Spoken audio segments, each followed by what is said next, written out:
खुलुमबाय गोजोन फुंबिलिनि गासिबो बड'लेण्ड बुब्लिनि अनसायगिरिफोरखौ बरायग्रोबाय।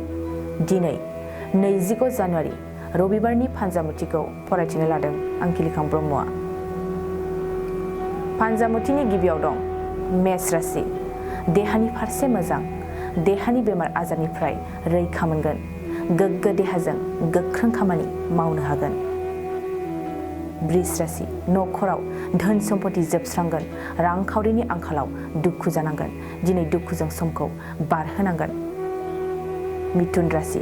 नाजानाय थायोब्ला नोंथांनि थाखाय साबसिन सम, लोगोनिफ्राय बायदि खाबु मोनगोन, साननाया दाजाबथा जागोन।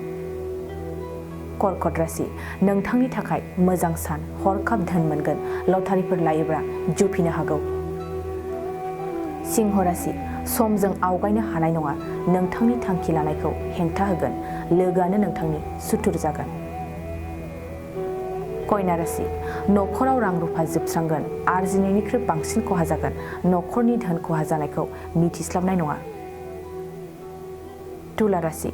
नखराव गासैबो मोजां थानो हागोन, बिसिनि फारसे अनखांनाय फैगोन, बिसि फिसायनि गेजेराव अनलायनाय बांसिन जागोन। वृश्चिक राशि।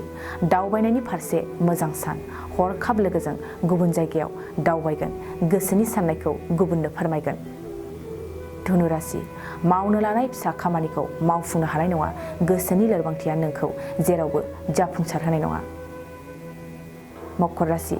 सिगांनि जेंनाफोरखौ लानानै फारि फारियै सानगोन, बायदिसिना साननायजों गोसोआ उसुखुथु जागोन। कुम्भ राशि। लोगोनिफ्राय मदद मोनगोन, आंखालनि समाव लोगोखौ देरसिन सानगोन, गोसोआ मोजांनि फारसेल' साननाय फैगोन। मीन राशि। सांग्रां जा, फालांगियाव खहा जागोन, नखरनि मुवा बेसादनि फारसे खहा जानायनि मिजिं दं। दिनै सानसेनि राशि फरायथिनायाबो एसेनोसै। आसा खालामो नोंथांनि दिनैनि साना मोजाङै मोजां थांगोन, बेखौ बड'लेण्ड बुब्लि नखरनिफ्राय मिजिंथिबाय। गोजोन्थों।